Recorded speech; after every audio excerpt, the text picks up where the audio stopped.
Alhamdulillah, alhamdulillahilladzi arsala rasulahu bil huda wa dinil haq liyudhhirahu 'ala ad-dini kullih wa kafa billahi shahida. Asyhadu an la ilaha illallah wahdahu la syarikalah wa asyhadu anna Muhammadan abduhu wa rasuluh la nabiyya ba'dah. Allahumma shalli ala Muhammadin wa ala alihi wa ashabihi ajma'in. Amma ba'du, fa ya ibadallah, usikum wa nafsi bitaqwallah. Wa qala Allah ta'ala fi kitabihil karim, ya ayyuhalladzina amanu taqullaha haqqa tuqatih wa la tamutunna illa wa antum muslimun. Wa qala Nabi sallallahu alaihi wasallam, ittaqillaha haitsu ma kunta wa atbi'is sayyi'atal hasanata tamhuha wa khuliqin nasa bi khuluqin hasanin. Hadirin jamaah salat Jumat rahimahullah, marilah senantiasa kita panjatkan puji syukur kehadirat Allah Subhanahu wa taala yang karena nikmatnya lah kita sekalian bisa beribadah di masjid yang mulia ini, menghadap Allah, melaksanakan perintah-perintah yang dicontohkan oleh Muhammad Rasulullah sallallahu alaihi wasallam. Oleh karena itu, dalam mensyukuri nikmat tentu harus kita aplikasikan dalam kehidupan sehari-hari kita dengan menunjukkan peningkatan kualitas keimanan dan ketakwaan kita dari waktu ke waktu. Jamaah sekalian yang dimuliakan Allah, pada hari ini bangsa Indonesia memperingati Hari Santri yang telah ditetapkan oleh Presiden 22 Oktober. Tentu kita patut bersyukur, sekaligus mungkin boleh berbangga dengan hadirnya santri yang menjadi simbol satu jihad yang besar yang sangat dibutuhkan bangsa ini dengan semangat seorang santri. Dari berbagai yang kita bisa lihat dan baca, semangat santri itu tidak pernah berubah, yaitu semangat untuk belajar. Dan yang kedua adalah semangat untuk mengamalkan apa yang telah dipelajarinya dan berani mempertaruhkan jiwa dan raganya untuk membela agamanya. Itulah santri. Oleh karenanya maka kami ucapkan selamat Hari Santri, dan semoga semangat santri ini tidak pernah luntur walaupun mungkin sudah tidak menjadi santri lagi.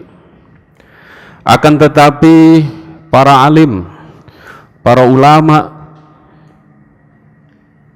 yang memahami betul semangat ini, tidak ada satupun yang mengaku telah selesai menjadi santri.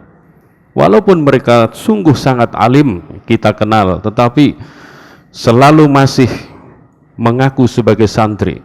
Dan itu tidak salah jamaah sekalian, karena memang ajaran agama Islam itu mengajarkan semangat belajar tiada akhir.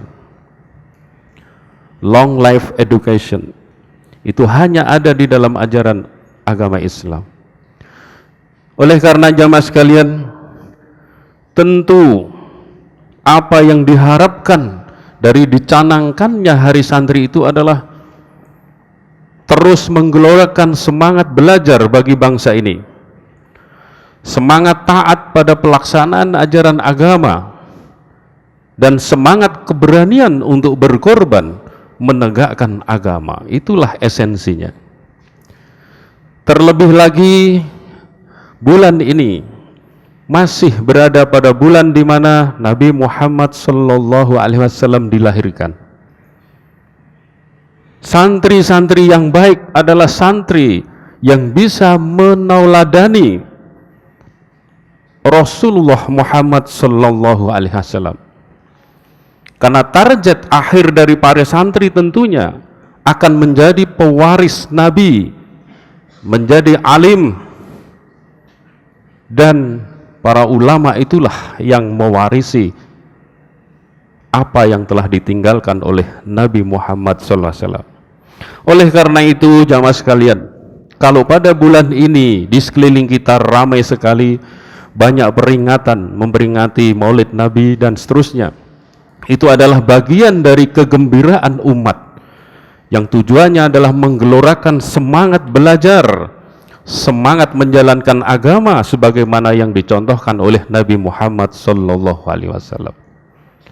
Sehingga di dalam Al-Qur'an disebutkan ketika Nabi lahir, kita dibolehkan dan diperintahkan bergembira. Tentu artinya bukan bergembira tanpa arti, bergembira yang hanya seremoni dengan berbagai nyanyian, dengan berbagai kasidah, bukan sekedar itu, tapi bergembira karena lahirnya utusan Allah yang akan menjadi pedoman kita, menjadi rujukan kita, menjadi uswatun hasanah kita, yang artinya berikutnya kita harus belajar mengenal pribadi Rasulullah, mengenal bagaimana tata cara Rasulullah hidup, bagaimana tata cara beliau beribadah, bermasyarakat, dan seterusnya dan seterusnya. Itulah kewajiban kita sebagai umatnya. Jamaah sekalian rahimahullah, adapun munculnya berbagai macam budaya memperingati Maulid Nabi dengan berbagai bacaan pujian tidaklah salah. Yang penting harus diperhatikan adalah apakah kalimat-kalimat syair-syair tersebut bertentangan atau tidak bertentangan dengan tauhid, dengan akidah dan syariat Islam. Itu yang harus diperhatikan. Karena menurut sejarah dan rujukan yang kita baca, lahirnya peringatan-peringatan itu kira-kira pada tahun 400-500 Hijriah, artinya 500 tahun setelah Nabi Muhammad SAW wafat. Jamaah sekalian rahimahullah, di dalam Al-Quran jelas sekali Allah sampaikan di dalam surat Al-Ahzab ayat 21, wa innaka la'ala khuluqin azim, dan sesungguhnya kamu Muhammad benar-benar berbudi pekerti yang sangat agung. Dari ayat ini menunjukkan kualitas pribadi Muhammad yang telah dipersiapkan Allah menjadi nabi terakhir, itu merupakan pribadi yang sangat sempurna tanpa cacat sedikit pun.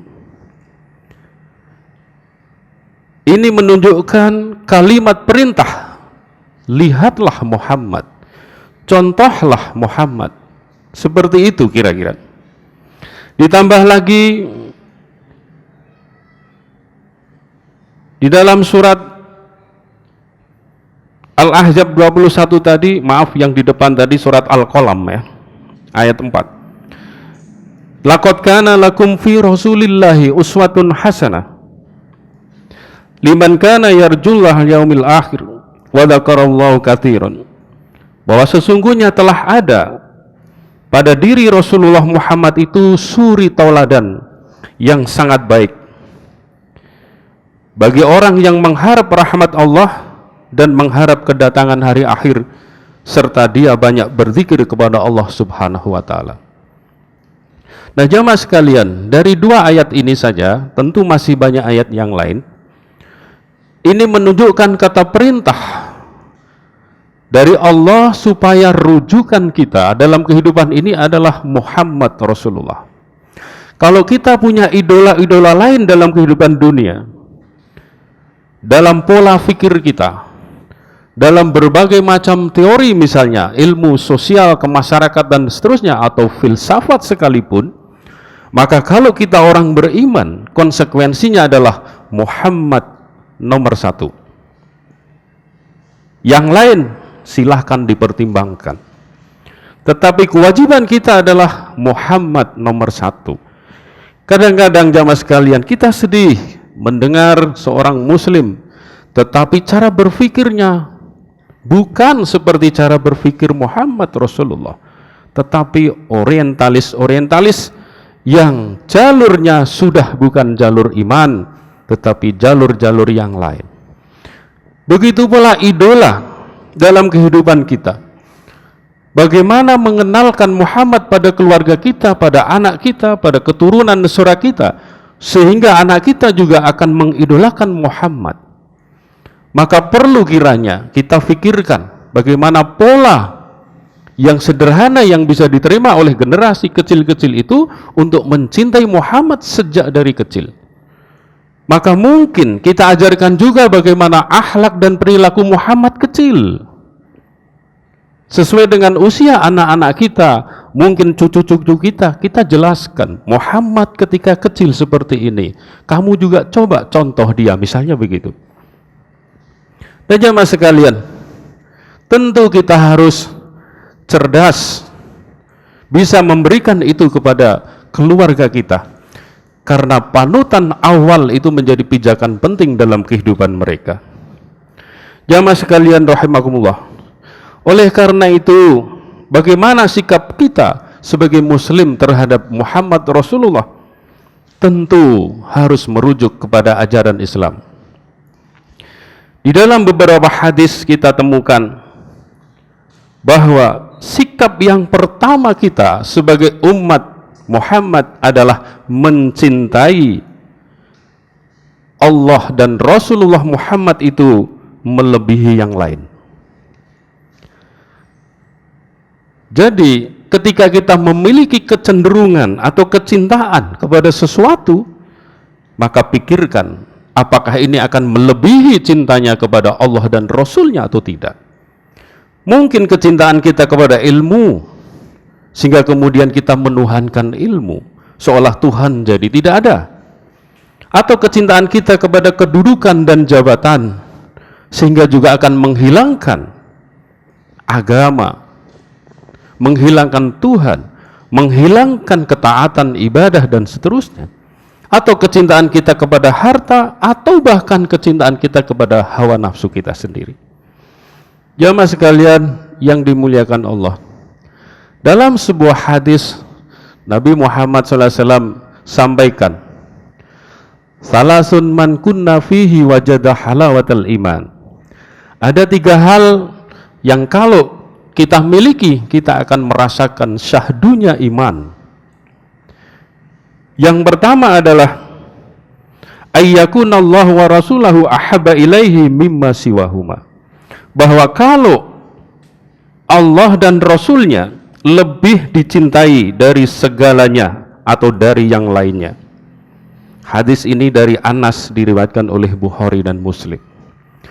Jamaah sekalian, hadis ini singkat, ringkas, tetapi sungguh pelaksanaannya membutuhkan satu pengorbanan besar dari apa yang kita miliki atau potensi yang kita miliki pada diri kita.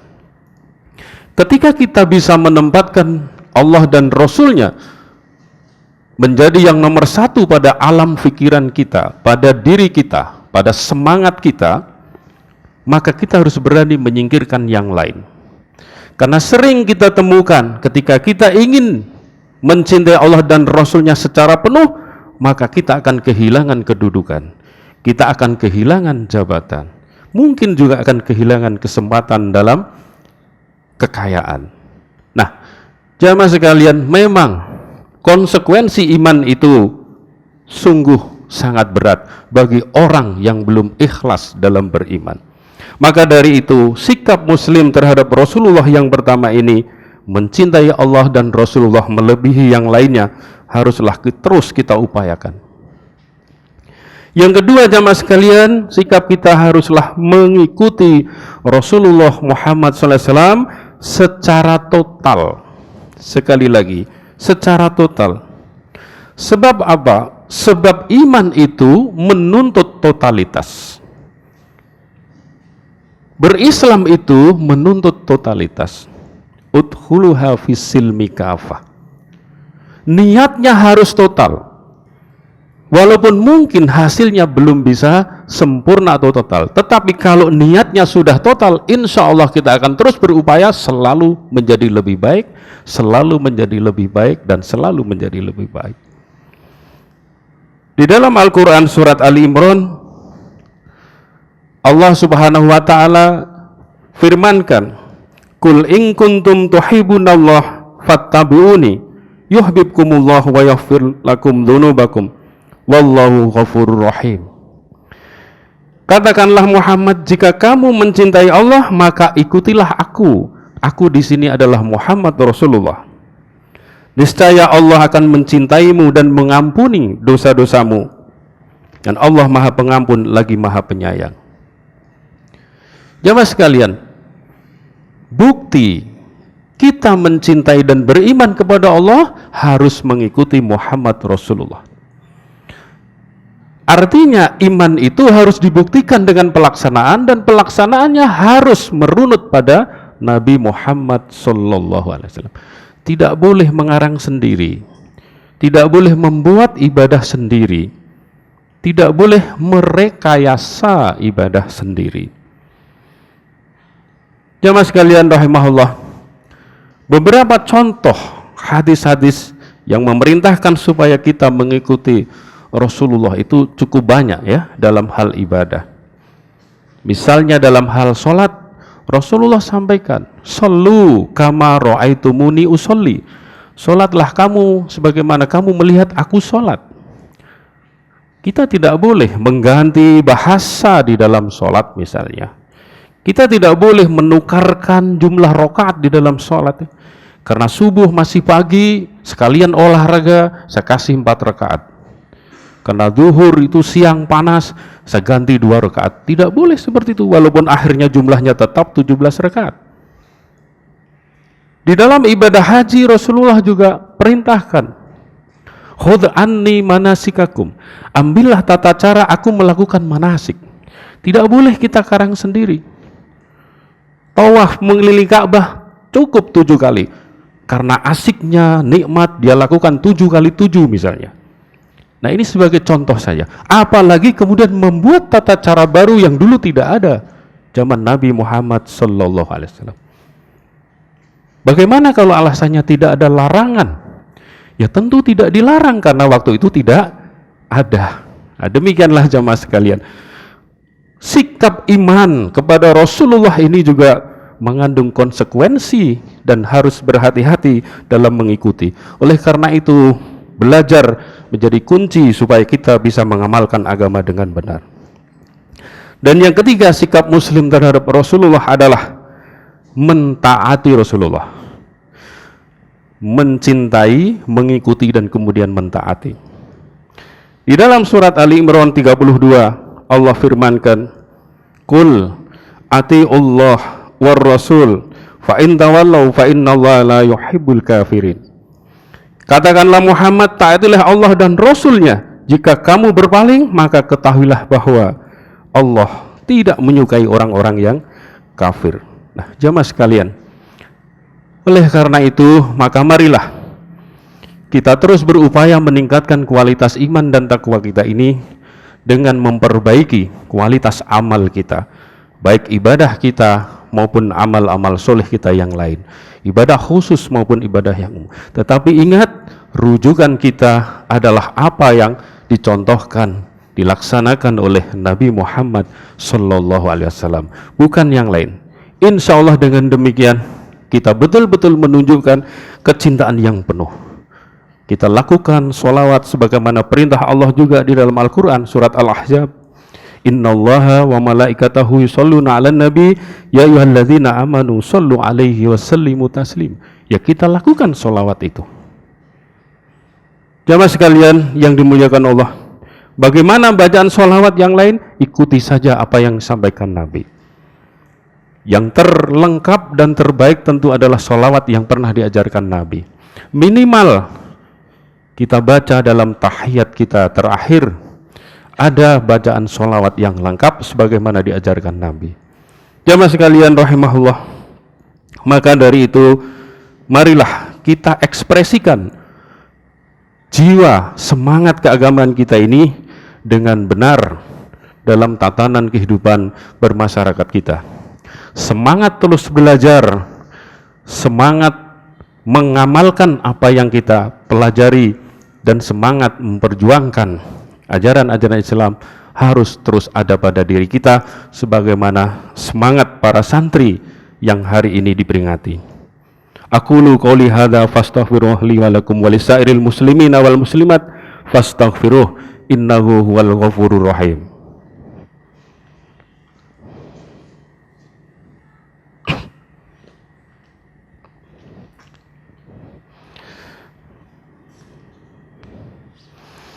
Alhamdulillahilladzi arsala rasulahu bil huda wa dinil haq liyudhhirahu 'ala dini kullih walau karihal musyrikun. Asyhadu an la ilaha illallah wahdahu la syarikalah wa asyhadu anna Muhammadan abduhu wa rasuluh. Allahumma sholli ala Muhammadin wa ala alihi wa ashabi ajma'in. Amma ba'du.